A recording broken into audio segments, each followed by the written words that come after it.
तो cost accounting में अपन start कर रहे हैं यूनिट 3। साथ साथ नोट्स बनाना है तो बना सकते हैं यूनिट 3। तो इस यूनिट में हमारे 2 चैप्टर है। पहला है कॉन्ट्रैक्ट कॉस्टिंग, पहला चैप्टर है कॉन्ट्रैक्ट कॉस्टिंग, ठीक है, कॉन्ट्रैक्ट कॉस्टिंग। और दूसरा है unit and output costing, unit and output costing, unit and output costing, ठीक है। ये 2 चैप्टर हैं जिसमें से हर साल कॉन्ट्रैक्ट कॉस्टिंग से ही क्वेश्चन आता है प्रैक्टिकल। यूनिट कॉस्टिंग का यदा कदा आ जाता है। तो कॉन्ट्रैक्ट कॉस्टिंग पे ही फोकस करेंगे। किस पे फोकस करोगे? कॉन्ट्रैक्ट कॉस्टिंग पे। तो हेडिंग लिख रहा हूं मैं कॉन्ट्रैक्ट कॉस्टिंग, कॉन्ट्रैक्ट कॉस्टिंग से। तो पूरा कंसेप्ट समझा रहा हूं, प्लीज ध्यान से सुनिएगा। कॉन्ट्रैक्ट कॉस्टिंग में क्या होता है? जैसे मान लो 2 पार्टी है, एक पार्टी है एक्स, ठीक है, और दूसरी पार्टी है वाई। पहली पार्टी का नाम क्या हो गया? एक्स, और दूसरी पार्टी का नाम हो गया वाई, ठीक। वाई जो है कॉन्ट्रैक्ट देना चाहता है। ये कौन है? कॉन्ट्रैक्ट देने वाला, ये कॉन्ट्रैक्ट देने वाला, कॉन्ट्रैक्ट देने वाला। और ये जो एक्स है वो है कॉन्ट्रैक्ट लेने वाला, ये है कॉन्ट्रैक्ट लेने वाला, कॉन्ट्रैक्ट लेने वाला, ठीक है। ये 2 पार्टी है। जो पार्टी कॉन्ट्रैक्ट लेती है उसे बोला जाता है कॉन्ट्रैक्टर। तो इसे बोला जाएगा क्या? एक्स को कॉन्ट्रैक्टर। क्या बना जाएगा इसको? कॉन्ट्रैक्टर। और जो वाई है कॉन्ट्रैक्ट देने वाली पार्टी, इसे बोला जाएगा कॉन्ट्रैक्टी। क्या बोला जाएगा इसे? कॉन्ट्रैक्टी, कॉन्ट्रैक्टी, ठीक है। अब दोनों के बीच जो एग्रीमेंट होगा उसे बोला जाएगा कॉन्ट्रैक्ट। इनके बीच क्या होगा? एक एग्रीमेंट होगा, इस एग्रीमेंट को बोला जाएगा contract. Agreement is equal to क्या कहलाएगा? कॉन्ट्रैक्ट। एग्रीमेंट क्या कहलाएगा बेटा? कॉन्ट्रैक्ट कहलाएगा, ठीक। समझ में आ गया यहां तक? अब क्या हुआ? इन दोनों के बीच जो काम डिसाइड हुआ, यहां से लेके यहां तक, मतलब रायपुर से लेके दुर्ग भिलाई तक एक सड़क बनाने का काम हुआ इनके बीच। क्या चीज का कॉन्ट्रैक्ट हो रहा है इनके बीच में? सड़क बनाने का एक काम डिसाइड हो रहा है बेटा, ठीक है, रोड बनाने का। और इस रोड की डिस्टेंस है 40 किलोमीटर। कितने की डिस्टेंस है बेटा? ये 40 किलोमीटर की डिस्टेंस है। कितने किलोमीटर की डिस्टेंस है हमारी? ये 40 किलोमीटर की डिस्टेंस है। तो कोई भी काम आप लोग करते हैं, जैसे आप लोग ट्यूशन पढ़ रहे हैं, तो ट्यूशन की फीस पहले से डिसाइडेड होती है कि नहीं? क्यों डिसाइड कर लेते हैं? ताकि बाद में तुम लोग पढ़ाने के बाद में अगर कुछ भी मांग लूंगा, बोलूंगा नहीं यार 20,000 फीस थी, तो तुम लोग बोलोगे सर क्या फालतू बात कर रहे हो, इतनी कोई फीस होती है क्या? बोलोगे कि नहीं अजय? बिल्कुल बोलोगे। तो पहले से ही अपन क्या होता है, एक प्राइस डिसाइड करते हैं। तो उस प्राइस को बोलते हैं कैश प्राइस। क्या बोलते हैं? Contract price, sorry cash price नहीं, कॉन्ट्रैक्ट प्राइस। तो इस 40 किलोमीटर की सड़क के लिए डिसाइड हुआ मान लो 50 लाख रुपए। कितने रुपए? कितने का डिसाइड हुआ बेटा? 50 लाख रुपए का।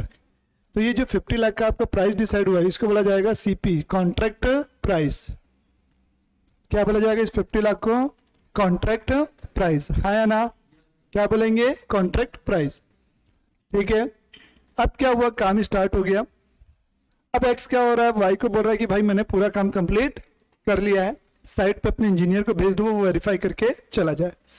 अब वाई की तरफ से किसका इंजीनियर आएगा यहाँ साइट पे, ठीक है, इंजीनियर बाबू आ रहे हैं यहाँ पास, ठीक है, ये इंजीनियर बाबू आ गए हैं, ठीक है। चेक कर रहे हैं और बोल रहे हैं भैया आपने केवल और केवल 30 किलोमीटर कम काम किया है। मेरे हिसाब से इंजीनियर सर्टिफाई करेगा ना भाई, इंजीनियर कितना बोल रहा है? 30 किलोमीटर का काम क्या हुआ है? कंप्लीट हुआ है, और उसी का क्या हो रहा है? मुझे सर्टिफिकेट वो देके जा रहा है। तो जितने किलोमीटर को वो सर्टिफाई किया और जिसका सर्टिफिकेट दिया उसको बोलते हैं वर्क सर्टिफाइड।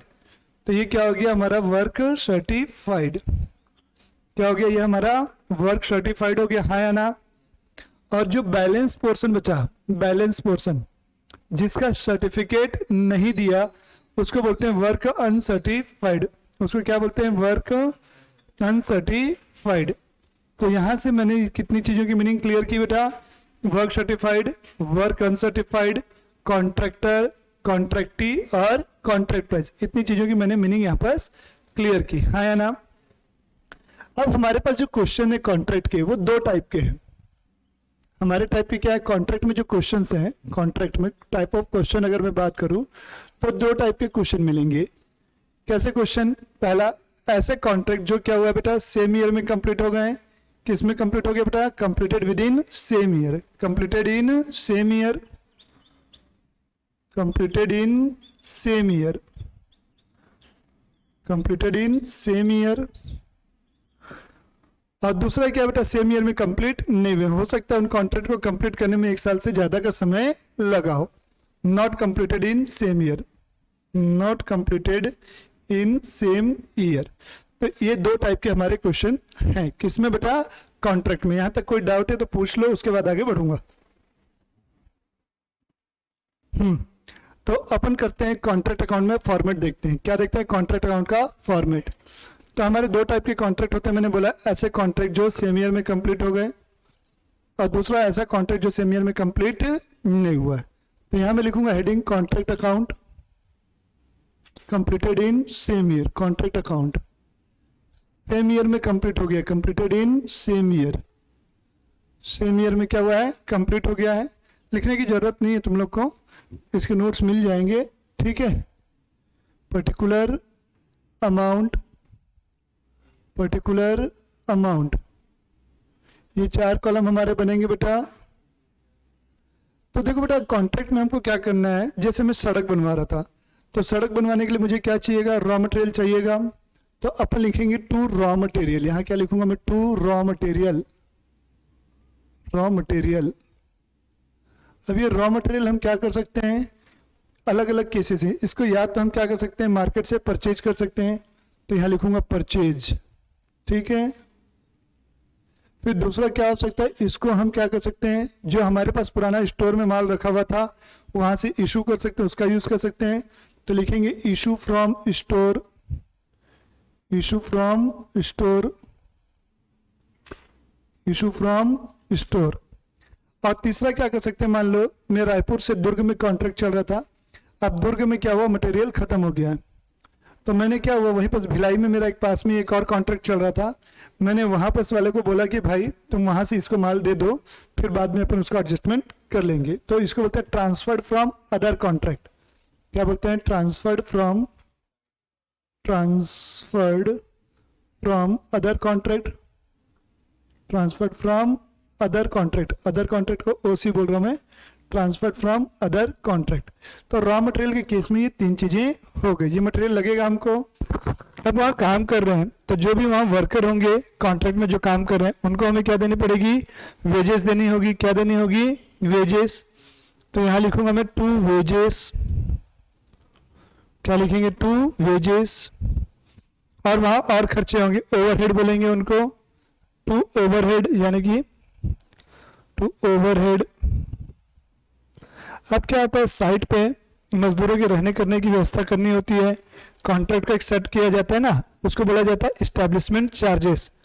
तो टू इस्टेब्लिशमेंट एक्सपेंसेस, जैसे मजदूर वगैरह आते हैं बेटा, उनके रहने खाने की व्यवस्था करोगे ना, तंबू हुआ लाइनअप करोगे ना पूरा कॉन्ट्रैक्ट को, कम्युनिकेशन प्रॉपर हो, तो इस्टेब्लिशमेंट चार्जेस बोलते हैं उसको, to establishment expenses, establishment expenses, to establishment expenses, ठीक है।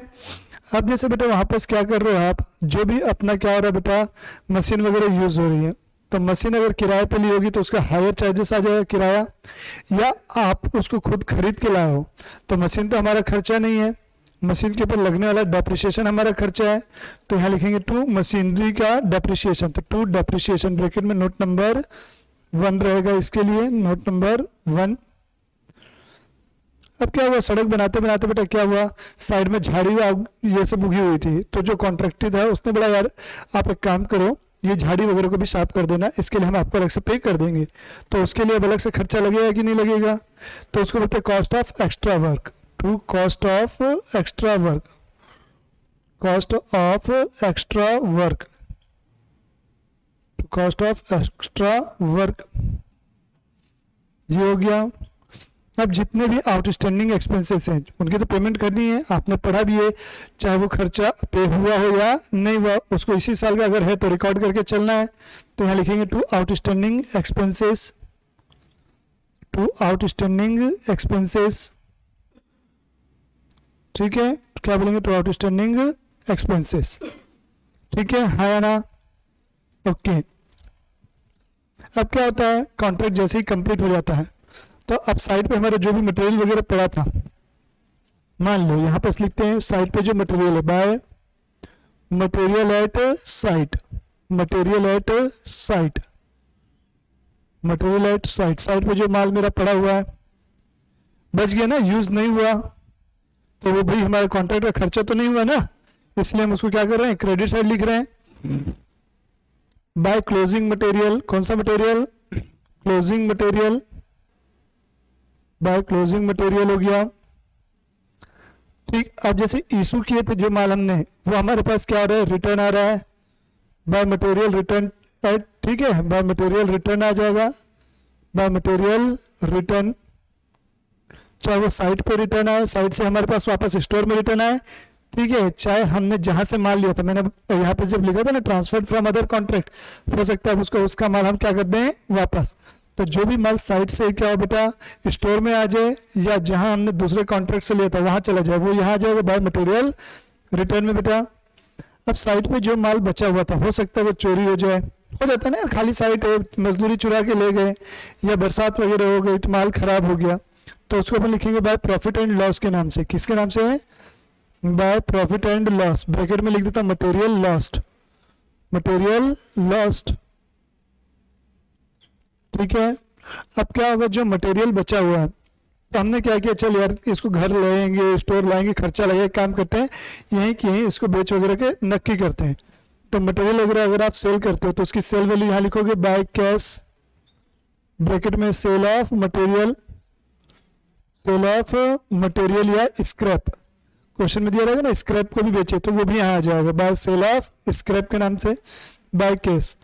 अब जब आप मटेरियल को बेचोगे तो हो सकता है मटेरियल को हमने महंगे में बेचा हो, तो महंगे में बेचेंगे, मान लो 50 का माल 60 में बेचा तो 10 रुपए क्या होगा प्रॉफिट, तो 60 रुपए यहाँ लिखोगे और 10 रुपए यहाँ, तो यहाँ लिखोगे to profit on sale of material, to profit on sale of material, to profit on sale of material, to profit on sale of material यहाँ जाएगा। अगर मटेरियल को बेचने पे आपको लॉस हुआ है तो वो यहाँ आ जाएगा by profit and loss, bracket में लिखेंगे loss on sale of material, loss on sale of material, loss on sale of material, हाँ या ना, ये सारी चीजें यहाँ आ गई बेटा, ये सुनो। अब काम कंप्लीट हो जाएगा तो हम कॉन्ट्रैक्टर के पास जाएंगे, बोलेंगे भाई हमने काम कंप्लीट कर दिया, हमारा पैसा मुझे दे दो, तो वो आपका पैसा आपको क्या करेगा, दे देगा, तो इसको लिखेंगे बाय कॉन्ट्रैक्टी अकाउंट बोलते, बाय कॉन्ट्रैक्टी अकाउंट, बाय कॉन्ट्रैक्टी अकाउंट, ठीक है। यहाँ पर क्या लिखो, कौन सा प्राइस, कॉन्ट्रैक्ट प्राइस, ठीक है बेटा, हाँ है ना, कौन सा प्राइस आ गया यहाँ पास, कॉन्ट्रैक्ट प्राइस। अब आप क्या करोगे बेटा, क्रेडिट का टोटल करोगे, उसमें से जो भी डेबिट का टोटल है उसे क्या करेंगे आप माइनस करेंगे, तो जो बैलेंसिंग फिगर आएगा इधर लिखेंगे, उसको बोलेंगे टू नेट प्रॉफिट, क्या बोलेंगे, और इधर आए तो net loss, to net profit, to profit और लॉस, ठीक है, नेट प्रॉफिट लिखोगे, बैलेंसिंग फिगर हो गया ना बेटा, और यहाँ आया तो by net loss, by net loss, balancing figure. यहां तक की चीजें समझ में आ गई कि नहीं, क्लियर है, कोई डाउट है तो प्लीज पूछ लो पहले यहां तक। हमारा जो कॉन्ट्रैक्ट है सेम ईयर में कंप्लीट नहीं हुआ, अब अपन लिखते हैं कंप्लीटेड इन सेम ईयर था ये। अब मान लो कॉन्ट्रैक्ट अकाउंट सेम ईयर में not completed, not completed in same year, not completed in same year, not completed in same year, in same year, तो क्या करेंगे, 4 कॉलम बनेंगे, particular amount, particular amount, debit का टोटल पूरा का पूरा same रहेगा, ठीक है, क्रेडिट में भी ये सारी चीजें सेम रहेंगी, बस यहाँ पर डिफरेंस कहाँ पर आएगा, जो आपका यहाँ पर कॉन्ट्रैक्टी अकाउंट है उसकी जगह पर से अपन लिखेंगे बाय वर्क इन प्रोग्रेस। क्या लिखेंगे यहाँ पर, by work in progress, WIP। अब क्या हुआ बेटा, सेम ईयर में काम कंप्लीट नहीं हुआ है, तो जो इंजीनियर आया था अपन ने जो एग्जांपल शुरू में बताया कि कुछ पोर्शन क्या होता है बेटा, हमारा काम का सर्टिफिकेट दे के जाएगा और कुछ का सर्टिफिकेट दे के नहीं जाएगा। तो जितने का वो सर्टिफिकेट दे के गया उसको बोलते हैं वर्क सर्टिफाइड। तो यहाँ लिखोगे वर्क सर्टिफाइड और यहाँ लिखोगे वर्क अनसर्टिफाइड, है ना। तो कॉन्ट्रैक्ट प्राइस की जगह क्या होगा बेटा, ये दो चीजों की एंट्री होगी, है ना। ओके, अब आगे सुनिएगा। अब अपन क्रेडिट का टोटल कर रहे हैं, अब इसमें से डेबिट का टोटल क्या करेंगे, माइनस। तो ये जो प्रॉफिट आएगा इसको नोशनल प्रॉफिट बोलेंगे, नेट प्रॉफिट नहीं बोलेंगे, इसको क्या बोलेंगे, notional profit. To notional profit, NP मतलब यहाँ पास नोशनल प्रॉफिट है बेटा, क्या है एनपी मतलब नोशनल प्रॉफिट। तो जैसे आप लोग ट्रेडिंग अकाउंट बनाते हो तो ट्रेडिंग अकाउंट का बैलेंसिंग फिगर क्या आता है, ग्रॉस प्रॉफिट आता है, तो वैसे ही इसका बैलेंसिंग फिगर को हम क्या मानेंगे, नोशनल प्रॉफिट। फिर उसके बाद आप पीएल अकाउंट बनाते हो, ग्रॉस प्रॉफिट में से और खर्चे माइनस करते हो तो क्या आता है, नेट प्रॉफिट। तो वैसे ही यहाँ भी होगा, इसी के जस्ट नीचे क्या होगा, एक और अकाउंट बनेगा, अकाउंट मतलब इसी का एक्सटेंशन होगा, ठीक है। तो जब सेम ईयर में कंप्लीट नहीं होता है तो दो पार्ट में हमारा कॉन्ट्रैक्ट अकाउंट बनता है। कितने पार्ट में कॉन्ट्रैक्ट अकाउंट बनता है, दो पार्ट में। तो पहला पार्ट यहाँ तक हो गया और इसी की कंटिन्यूशन में मेरे पास जगह नहीं है इसीलिए मैं यहाँ लिख रहा हूँ। तो जो आपका नोशनल प्रॉफिट है उसको हम क्रेडिट साइड लिखेंगे, by notional profit, by notional profit, ठीक है। अब हमें इस नोशनल प्रॉफिट का एक हिस्सा पीएल अकाउंट में ट्रांसफर करना होता है। कहाँ ट्रांसफर करना होता है, पीएल अकाउंट में। तो अपन यहां लिखेंगे to profit and loss account, to profit and loss account note number 2, to profit and loss account note number 2। अब नेशनल प्रॉफिट में से क्या करेंगे, पीएल अकाउंट में जितना चला गया उसको माइनस करेंगे। मान लो ये 100 रुपए था, ये आया 40 रुपए, तो बचा कितना, 60 रुपए। उसको हम लिखेंगे टू वर्क इन प्रोग्रेस के नाम से, टू WIP। और यहाँ लिखेंगे जनरल रिजर्व, कितना, क्या रिजर्व, जनरल रिजर्व कितना रुपए, बैलेंसिंग फिगर 60 रुपए, ठीक है। तो ये हमारी यहाँ पर इतनी चीजें हमारा क्या हो गया, ये फॉर्मेट हो गया कॉन्ट्रैक्ट अकाउंट का। Completed in same year and not completed in same year का ये हमारा क्या हो गया, फॉर्मेट हो गया। क्लियर हो गई चीजें, ठीक है, डाउट है, ठीक। अब आते हैं नोट नंबर 1 पे। नोट नंबर 1 किस चीज के लिए बोला मैंने, डेप्रिसिएशन के लिए बोला हुआ है। किसके लिए बोला हुआ है, डेप्रिसिएशन के लिए। तो सुनिएगा डेप्रिसिएशन के लिए हमारा नोट क्या है। देखो बुक में जो क्वेश्चन बनाता है तो बुक वाला क्या करता है बेटा, प्लांट को डेबिट भी करता है, प्लांट को क्रेडिट करता है, फिर उसमें से डेप्रिसिएशन को माइनस करता है। तो इतना सारा चकलेस करने की कोई जरूरत नहीं है, सीधा सीधा हम क्या करेंगे, डेप्रिसिएशन एलिमेंट को डेबिट करेंगे। समझ में आया। तो सुनिएगा, तो मैं जो बोल रहा हूँ नोट नंबर 1 में क्या बोल रहा हूँ, if in the question any information related to plant, जैसे कि प्लांट बेचा, प्लांट डिस्ट्रॉय हो गया, प्लांट रिटर्न आ गया, ठीक है, प्लांट स्क्रैप हो गया या यूजलेस हो गया, या प्लांट को हमने क्या कर दिया, कहीं और भेज दिया, तो ये सारे केस में हम प्लांट की एंट्री कॉन्ट्रैक्ट अकाउंट में नहीं करेंगे। उन सब को रिकॉर्ड करने के लिए हम एक सेपरेट अकाउंट बनाएंगे। क्या बनाएंगे, एक सेपरेट अकाउंट बनाएंगे, ठीक है। तो उसको हम क्या बोलेंगे बेटा, प्लांट अकाउंट बोलेंगे, ताकि हम वहां से क्या निकाल सकें, डेप्रिसिएशन निकाल सकें, हाँ या ना। अगर लिखना चाहे तो कैसे लिखेंगे, मैं नोट बोलूंगा तो, if in the question any information related to plant like plant issued, plant purchased, plant return, plant sold, plant theft, plant क्या हो गया बेटा, यूजलेस हो गया, ऑब्सोलेंस हो गया, then don't record in contract account. To record the information related to plant, we will open a separate account called plant account, ठीक है।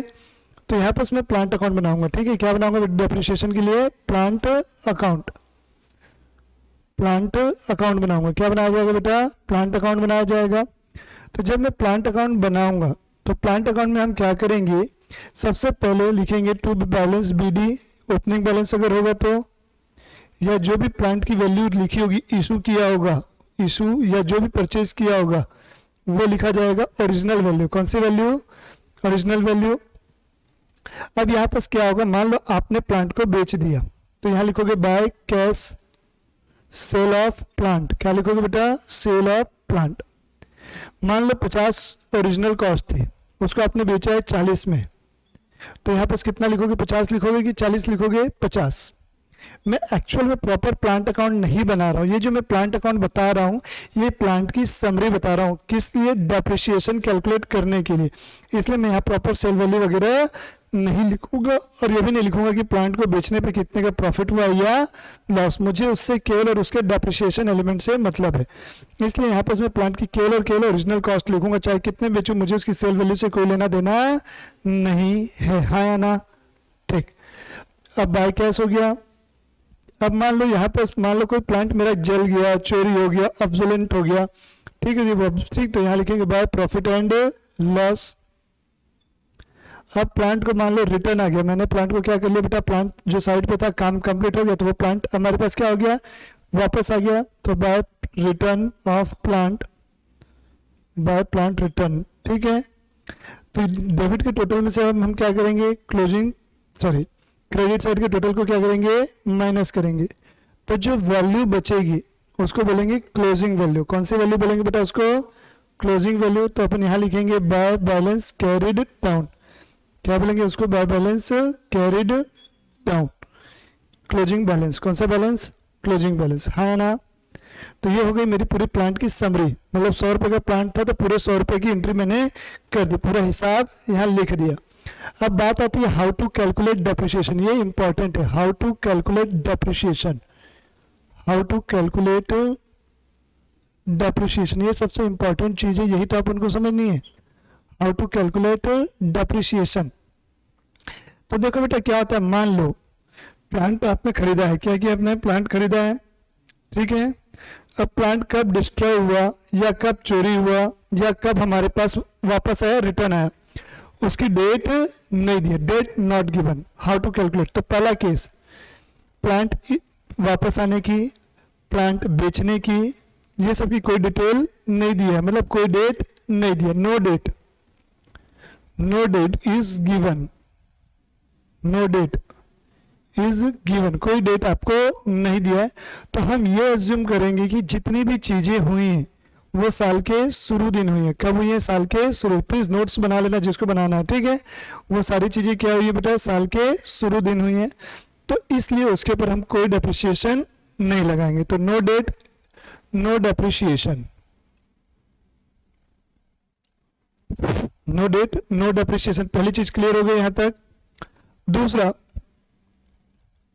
बाकी तो आपको पता है डेट वगैरह दिया है, तो जिस दिन आपने प्लांट खरीदा था उस दिन से लेके जिस दिन बेचा, मान लो आपने खरीदा था 1 जनवरी को, मैं मान के चल रहा हूँ कैलेंडर ईयर है, और आपने 1 जुलाई को प्लांट को सेल कर दिया, मतलब 30 जून तक आपने यूज किया 6 महीने, तो कितने महीने का डेप्रिसिएशन लगेगा? 6 महीने का लगेगा।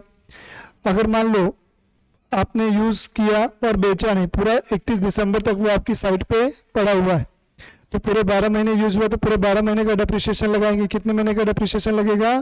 पूरे 12 महीने का डेप्रिसिएशन लगेगा। हाँ या ना?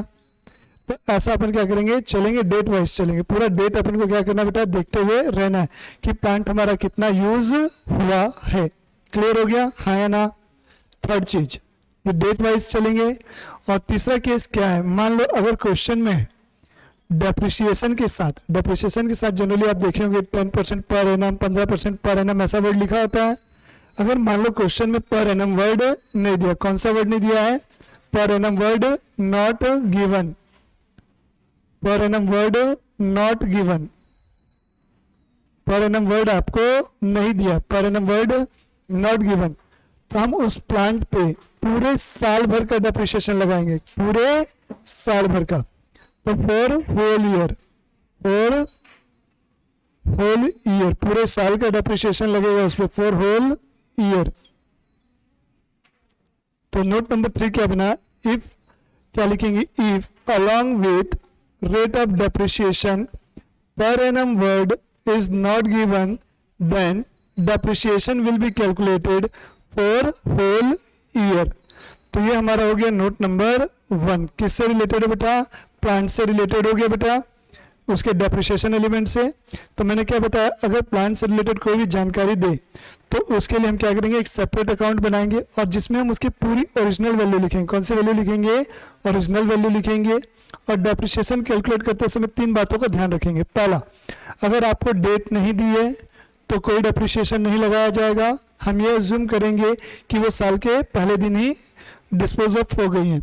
दूसरा मैंने बोला, अगर डेट्स दी हैं तो जितना टाइम पीरियड आपने उसे यूज किया है उतने टाइम पीरियड का डेप्रिसिएशन लगेगा। तीसरा मैंने बोला, अगर आपके साथ पर एनम वर्ड नहीं दिया है डेप्रिसिएशन वर्ड के साथ तो पूरे साल का डेप्रिसिएशन लगाएंगे। कोई डाउट है इस पे तो पूछ लो। ठीक, आते हैं नोट नंबर 2। इधर देखो, नोट नंबर 2। नोट नंबर 2 था, हमको क्या बताया बेटा, जब हमारा काम जो है सेम ईयर में कंप्लीट नहीं होता है तो हमें नोशनल प्रॉफिट का एक हिस्सा कहाँ ट्रांसफर करना होता है, पीएल अकाउंट में ट्रांसफर करना होता है। तो उसी के लिए मैं बता रहा हूँ कितना % हम ट्रांसफर करेंगे। तो यहाँ लिखेंगे calculation of amount transferred to PL account, calculation of amount transferred to profit and loss account. तो ये जो चीज है बेटा, ये डिपेंड करता है आपके परसेंटेज ऑफ वर्क सर्टिफाइड पे। किस पे डिपेंड करता है, depends upon percentage of work certified, depends upon percentage of work certified. किसके ऊपर डिपेंड करता है, परसेंटेज ऑफ वर्क सर्टिफाइड के ऊपर। किसके ऊपर, परसेंटेज ऑफ वर्क सर्टिफाइड के ऊपर।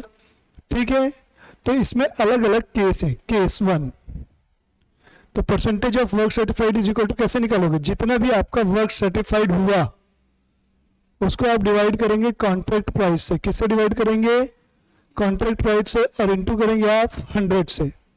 किससे इंटू करेंगे, 100 से।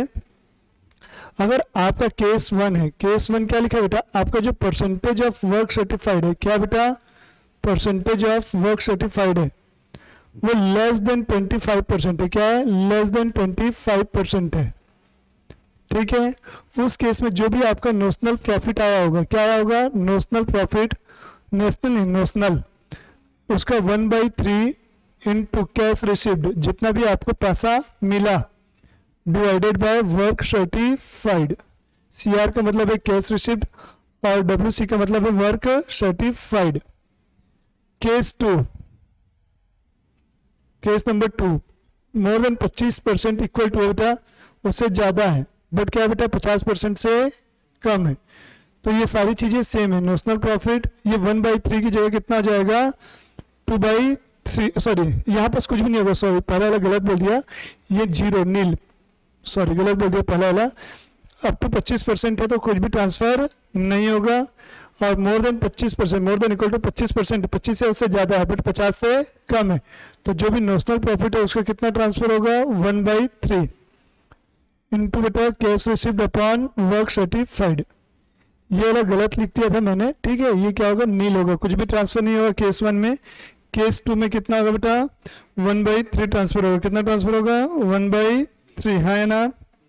और केस 3 में आते हैं, किस में आते हैं बेटा, केस 3 में 50 या उससे ज्यादा है, more than equal to 50%, but less than कितना है, 90%, लेस देन कितना है, 90%। तो सारी चीजें सेम है। ये 1/3 की जगह क्या हो जाएगा बेटा, 2/3। अब 90 या उससे ज्यादा होता है तो एक एस्टिमेटेड प्रॉफिट के अलग 4 फॉर्मूले हैं, वो हमारे सिलेबस में भी क्वेश्चन वैसा नहीं दिया हुआ है एस्टिमेटेड प्रॉफिट, इसलिए मैं उसको डिस्कस नहीं कर रहा हूँ। तो ये 3 चीजें हैं बेटा, ठीक है।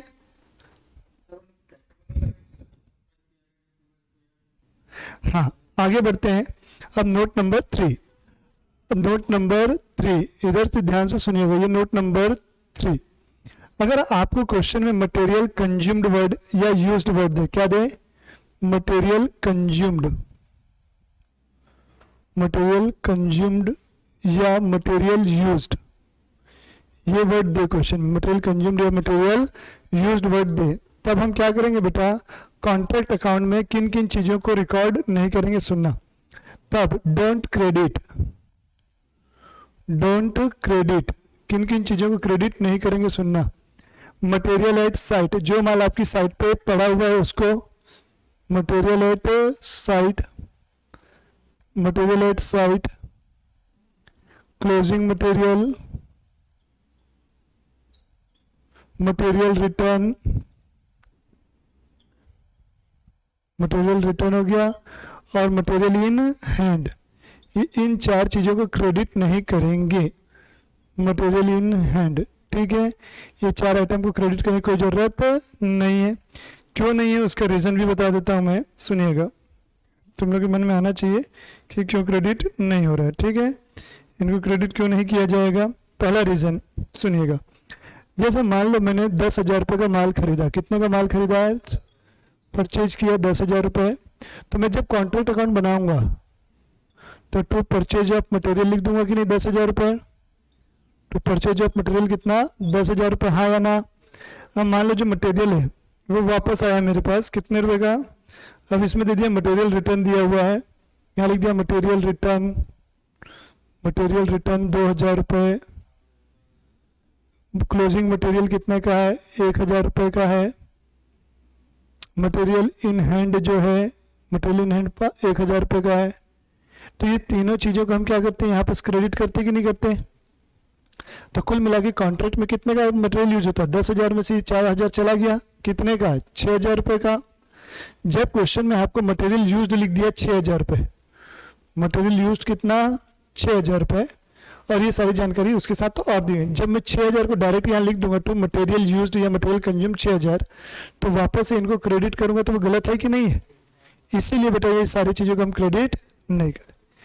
तो ये मेरा हो गया कॉन्ट्रैक्ट अकाउंट का पूरा कंसेप्ट, एक ही जगह पे मैंने पढ़ा दिया, पूरा होल कंसेप्ट कवर है इस पे। इसको पढ़ने के बाद आपके क्वेश्चन के पूरे क्वेश्चंस बन जाएंगे।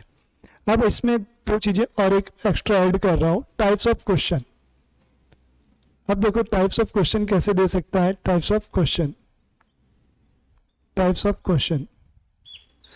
अब इसमें है कि एकदम बेसिक क्वेश्चन है और दूसरे लेवल में एडवांस लेवल ऑफ क्वेश्चन, जिसमें हो सकता है वर्क अनसर्टिफाइड की वैल्यू आपको न दे, क्या न दे, वर्क अनसर्टिफाइड की वैल्यू न दे, या आपके पास जो क्वेश्चन है उसमें एक से ज़्यादा कॉन्ट्रैक्ट दिया हो, कॉन्ट्रैक्ट नंबर 1, कॉन्ट्रैक्ट नंबर 2, 3 ऐसा, तो उस केस में क्वेश्चन अपन को बनाने सीखने हैं। वर्क अनसर्टिफाइड अगर नहीं दिया, इट डजेंट मीन कि वर्क अनसर्टिफाइड नहीं है, हो सकता है क्या, हो गई, ठीक है। तो ये हमारे कंसेप्ट पूरे कवर हो गए हैं। अब मैं क्वेश्चंस चालू कर रहा हूँ, प्लीज़ इसको एक बार रिवाइज कर लो जल्दी से।